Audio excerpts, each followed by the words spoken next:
Doctor N Unnikrishnan രചിച്ച ബാലസുഭാഷിത സാഹസ്രി എന്ന ഗ്രന്ഥം പെരിങ്ങോട് സ്കൂളിന് സമർപ്പിക്കുന്നു.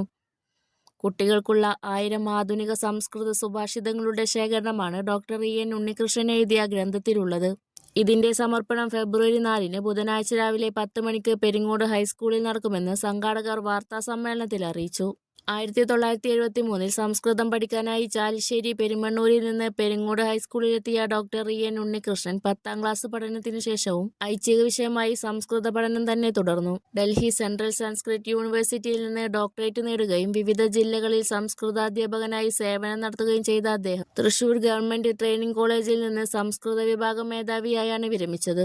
അധ്യാപക പരിശീലകൻ എന്ന നിലയിൽ നേടിയ അറിവും അനുഭവവും പുതിയ തലമുറയ്ക്ക് കൈമാറണമെന്ന ചിന്തയാണ് പുസ്തകരചനയ്ക്ക് പ്രേരകമായതെന്ന് ഡോക്ടർ ഉണ്ണികൃഷ്ണൻ പറഞ്ഞു. കുട്ടികൾക്കായി സംസ്കൃതത്തിലെഴുതിയ ആധുനിക സുഭാഷിത ശേഖരം അധ്യാപകർക്ക് കൈപ്പുസ്തകമായും വിദ്യാർത്ഥികൾക്ക് റഫറൻസ് ഗ്രന്ഥമായും ഉപയോഗിക്കാമെന്ന് സംഘാടകർ പറഞ്ഞു.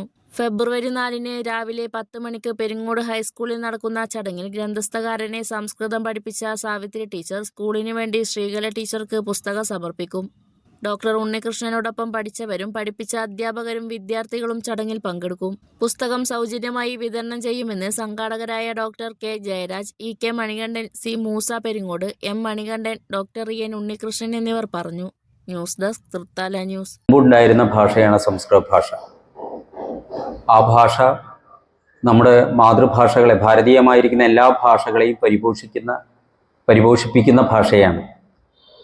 ആ ഭാഷയിൽ കുട്ടികൾക്ക് വേണ്ടി, കാരണം സുഭാഷിതം എന്ന് പറഞ്ഞു കഴിഞ്ഞാൽ പഴയ കാലത്ത് കവിതകളിൽ നിന്ന് എടുത്തത് മാത്രമാണ് ഇന്ന് ലഭ്യമായിട്ടുള്ളത്. അപ്പോൾ അതിൽ പുതിയതായിരിക്കുന്ന രചനകൾ ഉണ്ടാകണം എന്ന് കരുതി അധ്യാപകർക്ക് അധ്യാപക പരിശീലകൻ എന്നുള്ള നിലയ്ക്ക് പരിശീലനങ്ങൾ നൽകിയിരുന്നു.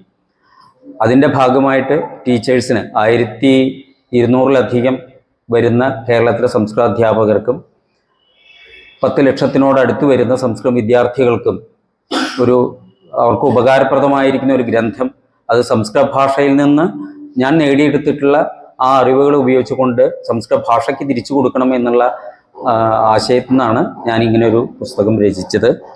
അത് എൻ്റെ പ്രിയപ്പെട്ട സ്കൂള്, എൻ്റെ ജീവിതത്തിലെ എല്ലാ പ്രവർത്തനങ്ങളുടെയും പിൻബലമായിരുന്നു പെരിങ്ങോട് ഹൈസ്കൂള്. എൻ്റെ അധ്യാപകരെയാണ് ഞാൻ മാതൃകയാക്കിയിട്ടുള്ളത്. എൻ്റെ കൂട്ടുകാരെയാണ് ഞാൻ സാമൂഹ്യ പ്രവർത്തനത്തിൽ ഞാൻ മാതൃകയാക്കിയിട്ടുള്ളത്. അപ്പോൾ ആ കൂട്ടുകാരുടെ മുമ്പിൽ വെച്ച് എൻ്റെ അന്നത്തെ അധ്യാപകരുടെ സാന്നിധ്യത്തിൽ സ്കൂളിന് വേണ്ടിയിട്ട് ഈ കേരളത്തിലെ മുഴുവൻ സംസ്കൃത വിദ്യാർത്ഥികൾക്കും സംസ്കൃത അധ്യാപകർക്കും വേണ്ടി ഈ പുസ്തകം സമർപ്പിക്കാനാണ് ഞാൻ ഉദ്ദേശിക്കുന്നത്. പ്രകാശിപ്പിക്കുക എന്നുള്ളതല്ല ഉദ്ദേശിക്കുന്നത്, ഈ പുസ്തകം സമർപ്പിക്കുകയാണ്. ആവശ്യപ്പെടുന്ന എല്ലാ സംസ്കൃത അധ്യാപകർക്കും സൗജന്യമായിട്ട് ഇതിൻ്റെ കോപ്പി കൊടുക്കണം എന്നുള്ളതാണ് ഉദ്ദേശിക്കുന്നത്.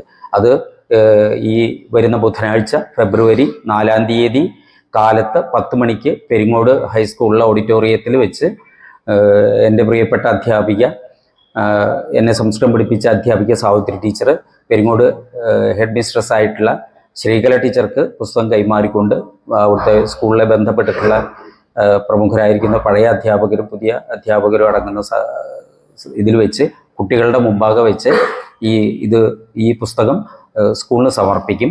അതിലേക്ക് നിങ്ങളെ ഓരോരുത്തരെയും, ഈ സമൂഹത്തിലെ ഓരോരുത്തരെയും ഞാൻ വളരെ സ്നേഹത്തോടു കൂടി ക്ഷണിക്കുകയാണ്. മാഷ് രചിച്ചിട്ടുള്ള ബാലസുഭാഷിത സാഹസ്രി എന്ന് പറയുന്ന പുസ്തകത്തിൻ്റെ ലോഞ്ചിങ്ങുമായി ബന്ധപ്പെട്ടുകൊണ്ടാണ് ഈ പ്രസ് മീറ്റ് സംഘടിപ്പിച്ചിട്ടുള്ളത്. സുഭാഷിതങ്ങൾ എന്ന് പറയുന്ന യഥാർത്ഥത്തിൽ വേദേതി പുരാണങ്ങളെ അധികരിച്ചിട്ടുള്ളതാണ്. അല്ലെങ്കിൽ വേദത്തിൽ നിന്നും പുരാണങ്ങളിൽ നിന്നും എടുത്തിട്ടുള്ള ശ്ലോകങ്ങളാണ് യഥാർത്ഥത്തിൽ സുഭാഷിതങ്ങൾ എന്ന് പറയുന്നത്. അല്ലെങ്കിൽ മഹാകവി കാളിദാസന്റെ ഒക്കെ രചനയിൽ നിന്ന് ആയിട്ടുള്ള ശ്ലോകങ്ങളാണ് സാധാരണ സുഭാഷിതങ്ങൾ എന്ന് ഉദ്ദേശിക്കുന്നത്. സുഭാഷിതങ്ങളുടെ ധർമ്മം എന്ന് വെച്ച് കഴിഞ്ഞാൽ മോറൽ വാല്യൂസ് സമൂഹത്തിന് കൊടുക്കുക എന്നുള്ളത് തന്നെയാണ്. മാനുഷിക അല്ലെങ്കിൽ മാനവിക ഒരു അഭിവൃദ്ധിക്ക് വേണ്ടി സമൂഹത്തിൽ ഇടപെടുന്നതിന് വേണ്ടിയിട്ടുള്ള കാര്യങ്ങൾ എന്നുള്ളതിലേക്കാണ് സുഭാഷിതങ്ങൾ സൂചിപ്പിക്കപ്പെട്ടുള്ളത് എന്നും. പക്ഷേ സുഭാഷിതങ്ങൾ എന്നും പഴയ കാലത്ത് ഉള്ള ഒരു സാമൂഹ്യ പരിതസ്ഥിതിയിൽ നിന്നും ഉടലെടുത്തിട്ടുള്ളതാണ്. അതുകൊണ്ട് തന്നെയാണ് ഈ പുസ്തകം ശ്രദ്ധേയമാകുന്നത്. ഞങ്ങളുടെ ഒരു ധാരണ അനുസരിച്ച് മലയാള സാഹിത്യ ലോകത്ത് ഇത്തരത്തിലൊരു പുസ്തകം ആദ്യമായിട്ട് തന്നെയാവും ഉണ്ടായിട്ടുണ്ടാവുക. സുഭാഷിതങ്ങളിൽ പൊതുവെ സൂചിപ്പിക്കാറ് നേരത്തെ സൂചിപ്പിച്ച മാനവിക മൂല്യങ്ങൾ എന്ന് പറയുമ്പോൾ സത്യം, ധർമ്മം, ദയ, ഇത്തരത്തിലുള്ള മൂല്യങ്ങളെ ഉയർത്തിപ്പിടിക്കുന്നതിന് വേണ്ടിയിട്ട് തന്നെയാണ് സുഭാഷിതങ്ങൾ ഉദ്ദേശിക്കുന്നത്. പക്ഷെ ഇത് പഴയ കാലത്തായതുകൊണ്ട് ഇതിന്റെ ആവശ്യകത മാറുന്നില്ല. ഇപ്പൊ നമ്മൾ വിചാരിക്കും സുഭാഷിതം എന്ന് പറയുമ്പോൾ സാധാരണക്കാരന് മനസ്സിലാവാത്ത ഒരു സാധനമാണ് എന്ന് വിചാരിക്കും. പക്ഷെ നമ്മൾ അറിഞ്ഞോ അറിയാതെയോ നമ്മുടെ നിത്യജീവിതത്തിൽ ഒരുപാട് കേട്ടും കണ്ടും ഉപയോഗിക്കുന്നതുമായിട്ടുള്ള ചില വാക്കുകൾ സുഭാഷിതങ്ങളിലെയാണ് എന്ന് നമ്മൾ മറന്നു പോകരുത്. ഉദാഹരണത്തിന് ചെയ്തിട്ടുള്ളതാണ്. അത് തന്നെ രണ്ട് രീതിയിലാണ്. സംസ്കൃതം അധ്യാപകർക്ക് ഇതൊരു കൈപ്പുസ്തകമായി ഉപയോഗിക്കാം. സംസ്കൃതം പഠിക്കുന്ന കുട്ടികൾക്ക് ഇതൊരു റഫറൻസ് ഗ്രന്ഥമായിട്ടും ഉപയോഗിക്കാം. അതാണ് ഈ പുസ്തകത്തിന്റെ ഏറ്റവും പ്രധാനപ്പെട്ട പ്രത്യേകത. ഇത് മാഷയുടെ ഒരു ഇഷ്ടപ്രകാരം കേരളത്തിലെ മുഴുവൻ സംസ്കൃത അധ്യാപകർക്കും ഇത് സൗജന്യമായി ലഭിക്കും എന്നുള്ളതാണ് ഈ പുസ്തകത്തിന്റെ മറ്റൊരു പ്രത്യേകത. സ്വന്തമായി എഴുതിയിട്ടുള്ള ശ്ലോകങ്ങൾ എന്ന് പറയുമ്പോൾ അത് അത്ര എളുപ്പമുള്ള ഒരു കാര്യമല്ല. അനുഷ്ഠിപ്പ് എന്ന് പറയുന്ന സമ്പ്രദായത്തിലൂടെയാണ് ഈ ശ്ലോകങ്ങൾ മുഴുവൻ എഴുതിയിട്ടുള്ളത്. അനുഷ്ഠിപ്പ് എന്ന് ഉദ്ദേശിക്കുന്നത് 4 പാദങ്ങളിലായി 32 അക്ഷരം കൊണ്ട് വലിയ ആശയലോകത്തെ സൃഷ്ടിക്കുക എന്നുള്ളതാണ് അനുഷ്ഠിപ്പിന്റെ പ്രധാനപ്പെട്ട ധർമ്മം. ഈ 1030 ശ്ലോകങ്ങളും അനുഷ്ഠിപ്പ് സമ്പ്രദായത്തിലാണ് എഴുതിയിട്ടുള്ളത്. ഇത് നേരത്തെ സൂചിപ്പിച്ച പോലെ പഴയ കാലത്തു നിന്നല്ല. സത്യം, ധർമ്മം തുടങ്ങിയിട്ടുള്ള മാനവിക മൂല്യങ്ങൾ ഇപ്പോഴും ആവശ്യമുണ്ട്. അത് പുതിയൊരു കോണ്ടെക്സ്റ്റിൽ പറയുന്നു എന്നുള്ളതാണ് നമ്മുടെ ആധുനിക ജീവിതത്തിലെ ആധുനിക സാമൂഹ്യ ക്രമീകരണത്തിന്റെ ഭാഗമായിട്ടുള്ള ഒരു അവസ്ഥയിൽ മാഷ് ഇതിനെ പറിച്ചു നടുന്നു എന്നുള്ളതാണ് ഈ സ്വന്തമായ രചനയുടെ വളരെ പ്രധാനപ്പെട്ട മറ്റൊരു പ്രത്യേകത. അവിടുന്നാണ് അദ്ദേഹം സംസ്കൃതം പഠിച്ചത്. ഈ പുസ്തകം സമർപ്പിക്കുന്നത് അദ്ദേഹം പഠിച്ചിറങ്ങിയ വിദ്യാലയത്തിലാണ്. സാധാരണ ഒരാൾ സ്കൂളിൽ നിന്ന് പഠിച്ചിറങ്ങി കഴിയുമ്പോൾ ഫിസിക്കൽ ആയിട്ടുള്ള കോൺട്രിബ്യൂഷൻ സ്കൂളിന് വേണ്ടി നടത്താറുണ്ട്. അവിടുത്തെ നവീകരണവുമായി ബന്ധപ്പെട്ട്, സ്കൂളിലത്തെ സാമഗ്രികളുമായി ബന്ധപ്പെട്ട്, ബിൽഡിങ്ങിന്റെ കൺസ്ട്രക്ഷനുമായി ബന്ധപ്പെട്ട്. എന്നാൽ ഇതൊരു ഫിസിക്കൽ കോൺട്രിബ്യൂഷൻ അല്ല അദ്ദേഹത്തിന്റെ ഭാഗത്തു നിന്നുള്ളത്. അതൊരു അക്കാഡമിക് കോൺട്രിബ്യൂഷനാണ്.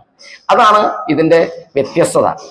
അപ്പൊ താൻ പഠിച്ച സ്കൂളിനെ സമർപ്പിക്കുന്നു, ആ സ്കൂളിന് ഒരു അക്കാഡമിക് കോൺട്രിബ്യൂഷൻ നടത്തുന്നു എന്നുള്ളതാണ് ഈ പുസ്തക പ്രകാശനവുമായി ബന്ധപ്പെട്ടുള്ള പ്രസ് മീറ്റ്. മാഷയുടെ ജനനവും മറ്റു കാര്യങ്ങളും. അദ്ദേഹം പെരുമണ്ണൂരത്തെ ഒരു സാമൂഹ്യ പരിഷ്കർത്താവായിരുന്നു. അദ്ദേഹത്തിൻ്റെ കേരളത്തിലെ അച്ഛൻ ശ്രീ നീലകണ്ഠൻ നമ്പീശൻ മാസ്റ്റർ എന്ന് പറയുന്ന SRVLP സ്കൂളിലെ പ്രധാന അധ്യാപകനായിരുന്നു. മാത്രമല്ല ആ ഗ്രാമത്തിൻ്റെ ഒരു അധ്യാപകനായിരുന്നു. പഠിപ്പിക്കാൻ വേണ്ടി മാത്രമല്ല, മറ്റ് ജാതിമത ചിന്തകൾക്ക് അതീതമായി സമൂഹത്തിൻ്റെ എല്ലാ മേഖലകളിലും ഇടപെട്ടിരുന്ന ഒരു സാമൂഹ്യ പരിഷ്കർത്താവായിരുന്നു. എഴുമങ്ങാടൻ എന്ന പേരിൽ അതിപ്രശസ്തനായ ആക്ഷേപഹാസ്യത്തിൻ്റെ ഒരു കലയുടെ വക്താവായിരുന്നു അദ്ദേഹം. അദ്ദേഹത്തിൻ്റെയും നങ്ങേലി ബ്രാഹ്മണമ്മയുടെയും മകനായിട്ടാണ് ഉണ്ണികൃഷ്ണൻ മാസ്റ്റർ ജനിക്കുന്നത്. അദ്ദേഹത്തിൻ്റെ പഠനം SRVLP സ്കൂള് പെരുമണ്ണൂരും, പിന്നെ Chalissery higher secondary school, Peringode higher secondary school തുടങ്ങിയ സ്കൂളുകളിലായിരുന്നു അദ്ദേഹത്തിൻ്റെ വിദ്യാഭ്യാസ കാലഘട്ടം. അത് കഴിഞ്ഞ് പിന്നെ സംസ്കൃത യൂണിവേഴ്സിറ്റിയിൽ നിന്നും BA, B.Ed, പിന്നെ MA, M.Ed, PhD തുടങ്ങിയ എല്ലാ ക്വാളിഫിക്കേഷൻ അദ്ദേഹം നേടിയിട്ടുണ്ട്. നൂറണി സ്കൂളിലായിരുന്നു അദ്ദേഹത്തിൻ്റെ അധ്യാപന കാലഘട്ടത്തിന് തുടക്കം. 1983 നൂറണി സ്കൂളിൽ നിന്ന്, ഹിന്ദു സ്കൂളിൽ നിന്നാണ് തുടക്കം. അത് കഴിഞ്ഞിട്ട് പിന്നെ ഇപ്പം നമ്മുടെ Mezhathur Chalissery higher secondary school, ചിറ്റൂരുള്ള ഒരു സ്കൂളിൽ, അങ്ങനെ സ്കൂളുകളിലൊക്കെ അദ്ദേഹം അധ്യാപനം നടത്തിയിട്ടുണ്ട്. അതിനുശേഷം PhD എടുത്തതിന് ശേഷമാണ് അദ്ദേഹം കോഴിക്കോടുള്ള college of teacher education Kozhikode, അതിനുശേഷം തൃശ്ശൂരുള്ള ടീച്ചേഴ്സ് ട്രെയിനിങ് കോളേജ് തൃശ്ശൂർ, ഈ 2 കോളേജുകളിലാണ് അദ്ദേഹം ടീച്ചേഴ്സ് ട്രെയിനറായിട്ട്, അതായത് അസിസ്റ്റന്റ് പ്രൊഫസറായിട്ട് വർക്ക് ചെയ്തിരുന്നത്. അവിടുത്തെ HOD ആയിട്ടാണ് അദ്ദേഹം വിരമിക്കുന്നത്. ഇത് കൂടാതെ നാട്ടിൽ 25 വർഷത്തോളമായിട്ട് ചൈതന്യ വായനശാല എന്ന ഒരു A ഗ്രേഡ് വായനശാലയുടെ പ്രസിഡന്റാണ്. അന്ന് മുതൽ ഇന്ന് വരെ, ആ വായനശാല തുടങ്ങിയ മുതൽ ഇതുവരെ അദ്ദേഹം അതിന്റെ പ്രസിഡന്റാണ്.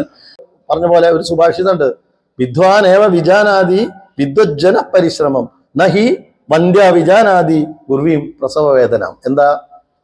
അറിവ് ചില്ലറെന്നല്ല, ഇത് ഉണ്ടാക്കണേ കുറച്ച് പണിയുണ്ട്. വിദ്വാനേവ വിജാനാദി, അറിവുണ്ടാക്കുന്നതിന്റെ ബുദ്ധിമുട്ടും വിഷമം എന്താണെന്ന് ആർക്കും അറിയുള്ളൂ എന്നറിയോ? അത് ഉണ്ടാക്കാൻ ശ്രമിച്ച ആൾക്കാർക്ക് അറിയുള്ളൂ. ഉണ്ണീഷൻ മാഷ് ഇന്നിപ്പോ ഇവിടെ വലിയ താരാണ്. പക്ഷെ അതിൻ്റെ ഒരു ബാല്യമുണ്ട്, അതിൻ്റെ ഒരു കൗമാരമുണ്ട്, അതിൻ്റെ യുവത്വമുണ്ട്, ഒക്കെ ഉണ്ട്. അവിടെയൊക്കെ പല പല പല ഘട്ടങ്ങളിലൂടെ കയറി വന്ന് അദ്ദേഹം ഇന്ന് ഉത്തുങ്കയിലാണ്. ഇതാർക്കറിയില്ല. ആ സുഭാഷിതന്റെ അവസാനത്തിൽ പറഞ്ഞ് ഒരു വന്ധ്യയ്ക്ക് എന്തറിയില്ല,